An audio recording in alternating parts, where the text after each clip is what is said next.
साईं की बात। बच्चे दुविधा में होना, परेशान होना कि कैसे इधर जाऊं या उधर जाऊं, फंसे पड़े हो, चीज़ों में फंसे पड़े हो, तुम्हें समझ नहीं आ रहा कि किस तरफ होना है तुम्हें, क्योंकि तुम्हारी ज़िंदगी ना दो तरफा हुई पड़ी है। तुम एक तरफ जाना चाहते हो, परेशान हो गए हो दो तरफा ज़िंदगी जीते जीते।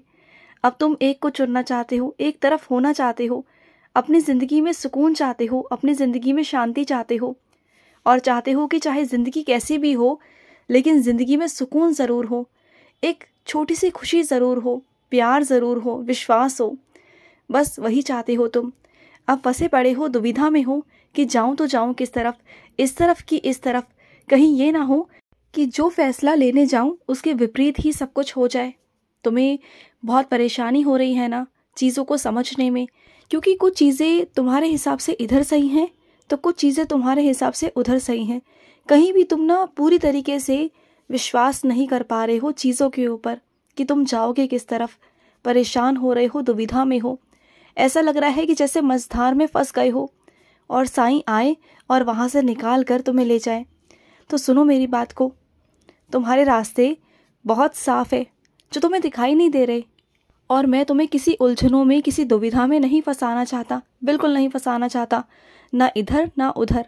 तुम्हारे रास्ते ही अलग हैं, तुम्हारे वो दोनों रास्ते ही नहीं होंगे। तुम्हारा नया रास्ता होगा जो तुम्हारा साईं तुम्हारे लिए बनाएगा, एक नया रास्ता। वो रास्ता होगा जिस पर तुम्हें किसी और पर निर्भर रहने की ज़रूरत नहीं पड़ेगी, किसी और पर विश्वास करने की ज़रूरत नहीं पड़ेगी, बल्कि खुद से होगा, खुद के पाँव पे खड़े होकर होगा। और जिस दिन तुम खुद के पाँव पर खड़े हो गए ना, उस दिन तुम ये दुविधा में भी नहीं रहोगे कि क्या करूँ मैं, किस पर विश्वास करूँ और किस पर विश्वास ना करूँ। क्योंकि तुम ना खुद पर विश्वास करोगे, उस समय तुम्हारा आत्मविश्वास इतना बढ़ जाएगा खुद के ऊपर कि किसी पर विश्वास करो ना करो तुम्हें कोई फ़र्क नहीं पड़ेगा। कोई तुम्हारे साथ रहे ना रहे तुम्हें कोई फ़र्क नहीं पड़ेगा। तुम इतने मजबूत हो जाओगे, इतने आत्मविश्वासी हो जाओगे कि तुम्हें किसी के होने ना होने से कोई फ़र्क नहीं पड़ेगा। तुझे तो मैं वो बनाना चाहता हूँ, मैं तुझे बीच में मझधार में नहीं फंसाना चाहता। और रही चीज़ों की बात, तो चीज़ों को थोड़ा समय दो, तुम्हें सब कुछ साफ साफ दिखने लगेगा। अभी नहीं दिखाई दे रहा है, लेकिन धीरे धीरे कर कर सब साफ हो जाएगा। तुम वक्त दो, क्योंकि सब कुछ वक्त के हिसाब से होता है। और सुनो, जो दो लोग मिलकर तुम्हारे खिलाफ षड्यंत्र रच रहे थे ना, इतने दिनों से तुम्हारी निंदा कर रहे थे, तुम्हें हटाने की कोशिश कर रहे थे और तरह तरह की चीज़ें कर रहे थे कि तुम वहाँ से, उनकी नज़रों से और दुनिया की नज़रों से, परिवार की नज़रों से गिर जाओ, हट जाओ वहाँ से। वो आरोप लगाने की कोशिश कर रहे थे तुम पर, लेकिन जो वो दो लोग थे ना, असलियत तो ये है कि वो दोनों लोग भी ना आपस में सगे नहीं हैं, उनकी भी आपस में नहीं बनती है। बस वो तुम्हें दिखाने के लिए साथ में होते हैं, तुम्हें दिखाने के लिए वो साथ एकजुट हैं, लेकिन देखा जाए ना तो मनमुटाव उन लोगों के बीच में भी है। जिस दिन तुम एक तरफ हो गए ना, जिस दिन तुम उनकी ज़िंदगी से हट गए, जिस दिन मैंने तुम्हें उनकी ज़िंदगियों से हटा दिया, दूर कर दिया ना, तुम्हारी ज़िंदगी को एक नए रास्ते की तरफ ले आया ना, तो उनके बीच में भी कभी अच्छाई नहीं हो सकती, उनके बीच में कभी प्यार नहीं हो सकता। देखना, वो भी सब बिछड़ जाएंगे।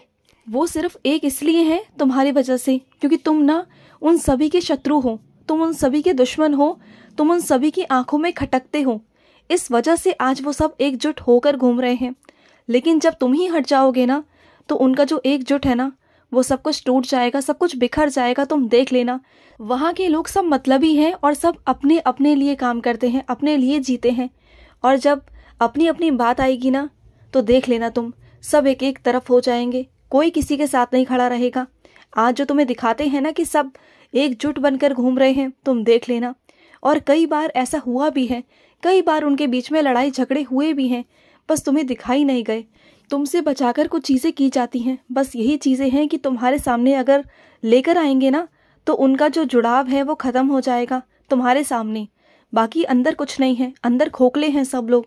क्योंकि जहाँ मतलब होता है ना, जहाँ पर लोग मतलबी होते हैं ना, वहाँ कभी वो एक दूसरे के हो ही नहीं सकते, किसी कीमत पे नहीं हो सकते। और तुम हो निस्वार्थ भाव से काम करने वाले, सेवा करने वाले। वो तुम्हें नहीं समझ पा रहे, लेकिन तुम्हें दुनिया समझेगी, तुम्हें मेरे बच्चे समझेंगे, मेरा बच्चा तुम्हें मिलेगा और वो तुम्हें समझेगा, तुम देख लेना। और सुनो, अध्यात्म की तरफ आगे वृद्धि करो मेरे बच्चे। इस संसारिक दुनिया में ना तुम बहुत फंस चुके हो, बहुत फंस चुके हो। इस माया जाल से बाहर निकलो और अध्यात्म की तरफ आगे बढ़ो, क्योंकि तुम्हारा रास्ता अध्यात्म की तरफ है। तुम जो असली सुकून, असली शांति ढूंढते हो ना, वो इस दुनिया में है ही नहीं। तुम चाहे कुछ भी कर लो, चाहे तुम कितना भी पैसा कमा लो, चाहे तुम कितने भी धन के स्वामी बन जाओ, चाहे तुम कितने भी घर खड़े कर लो, लेकिन इस दुनिया का लालच, इस दुनिया की मोह माया, इस दुनिया के रिश्ते कभी ख़त्म नहीं होंगे, कभी भी नहीं होंगे। अगर ज़िंदगी की असलियत से तुम्हें वाकिफ़ करवाऊँ ना, तो ज़िंदगी में असली सुकून ना सिर्फ अध्यात्म के रास्ते पर चलकर ही मिलता है। जो उस ऊपर वाले के शरणागत आ जाता है ना, और उस परमात्मा से तुम्हारे आत्मा की जब जुड़ाव होता है ना, जब परमात्मा आत्मा से मिलती है ना, तो अलग ही सुकून, अलग ही शांति, अलग ही आनंद होता है वो। और वो पता है कब मिलेगा? जब तुम ध्यान करोगे। तुम ध्यान करना क्यों नहीं शुरू करते? तुम्हारा मन इतना चंचल है ना, जब भी तुम ध्यान करने बैठते हो ना, तो तरह तरह की बातें, तरह तरह के विचार तुम्हारे मन में चलने लगते हैं। तो सुनो मेरी बात को, कोशिश करो, प्रयास करो। जब तुम धीरे धीरे हर रोज़ प्रयास करोगे ना, हर रोज़, तो कुछ ना कुछ होगा। धीरे ही सही, लेकिन तुम्हारी प्रगति होगी। कभी धीरे धीरे करो, 5 मिनट, 10 मिनट, 15 मिनट, 20 मिनट, ऐसे करते करते तुम घंटों घंटों ध्यान कर पाओगे। और जब तुम घंटों घंटों ध्यान में बैठोगे ना, तो इस दुनिया से, इस संसार से दूर रहोगे। तुम अध्यात्म के रास्ते पे चलोगे और तुम सुकून से रहोगे, शांति से रहोगे।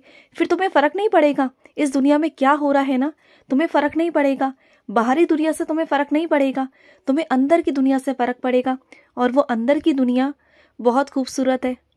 और उस अंदर की दुनिया में ना तुम्हें कहीं नहीं भागना, कहीं कोई पैसा नहीं कमाना, कहीं कोई रिश्ते नहीं निभाने, कहीं कुछ नहीं करना। सिर्फ उस ऊपर वाले का नाम जाप करना है। बल्कि तुम इस दुनिया के लिए कुछ भी कर लोगे ना, कुछ भी, वो तुम्हारे लिए कभी कुछ नहीं करेगी।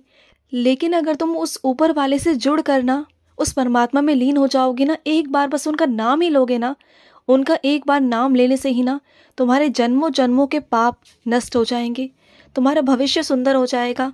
तुम करके देखो। तुमने अब तक ना इस दुनिया में रिश्ता रखा, इस दुनिया से रिश्ता रखना चाहा, नाता रखना चाहा, लेकिन तुमने उस परमात्मा से नाता नहीं रखा। एक बार उस परमात्मा से नाता रख के देखो, उससे रिश्ता बनाकर देखो। तुम्हें किसी रिश्ते की ज़रूरत ही नहीं पड़ेगी, कभी नहीं पड़ेगी। तुम देख लेना, मेरी बात तुम मान के देखो। और सुनो, तुम्हें ऐसा लगता है ना कि तुम्हारे घर पर किसी ने कोई काला जादू कर रखा है, परेशानियाँ खड़ी हुई हैं, परेशान हो रहे हो, रोग आ रहे हैं, बेमतलब के कर्जे बढ़ रहे हैं, बेमतलब की चीज़ें अपने आप तुम्हारे घर पर आ रही हैं, संकट आ रहे हैं, अला बला आ रही हैं, चीज़ें ऐसी हो रही हैं कि कुछ समझ ही नहीं आ रहा। एक मुसीबत जाती नहीं कि दूसरी पहले ही आ जाती है। परेशान हो गए हो तो सुनो, कुछ करने की ज़रूरत नहीं, कहीं भी भागने की ज़रूरत है नहीं तुम्हें। तुम मंगलवार या शनिवार को ना अपने घर पर सुंदर कांड का पाठ रखवाओ। जब हनुमान जी प्रवेश करेंगे ना, तो जो भी अला बला होगी ना, कुछ भी होगा, वो सब तुम्हारे घर से बाहर भाग जाएंगे। कोई भी नहीं टिकेगा, तुम देख लेना। तुम बस करो। तुम जानते नहीं, अभी बजरंग बली को तुम जानते नहीं, जब वो पहरा देते हैं ना तुम्हारे घर पर, तो किसी की मजाल नहीं, चाहे कोई कितना भी बड़ा तांत्रिक हो या कुछ भी हो, चाहे वो अघोरी हो, चाहे वो कुछ भी हो, चाहे वो नकारात्मक ऊर्जा हो, चाहे वो कितने बड़ा से बड़ा सूरमा ही क्यों ना हो, वो तुम्हारे घर का कुछ नहीं बिगाड़ सकता। क्योंकि बजरंग बली वो है ना, जहाँ वो खड़े हो जाते हैं ना, तो अच्छे अच्छे भाग जाते हैं वहाँ से। अच्छी अच्छी नकारात्मक ऊर्जा उन्हें देखकर अपने रास्ते बदल लेती है। तो तुम उनका सहारा लो। तुम कहीं मत जाओ, किसी के पास मत भटको, अपने पैसों की बर्बादी मत करो। तुम पहले से ही पैसों की बर्बादी बहुत कर चुके हो, पानी की तरह पैसे को बहा चुके हो। कभी इसके कहने पर, कभी उसके कहने पर, कभी ढोंगियों के पास पहुंच जाते हो, तो कभी किसी पीर फकीर के पास पहुंच जाते हो। ऐसा मत करो।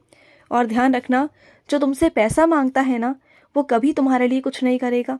और बजरंग बली के पास जाओगे ना, तो वो तुम्हें देंगे, तुमसे लेंगे कुछ भी नहीं। सिर्फ तुमसे तुम्हारा प्रेम और तुम्हारे भाव मांगेंगे, और कुछ भी नहीं मांगेंगे। वो उनके पास जाकर देखो, उनके शरणागत जाकर देखो, उनसे कहकर देखो, वो पिघल जाएंगे। उनसे प्रार्थना करो, वो तुम्हारे घर की रक्षा ज़रूर ज़रूर करेंगे। खुश रहो। आज का रात्रि साई संदेश समाप्त हुआ।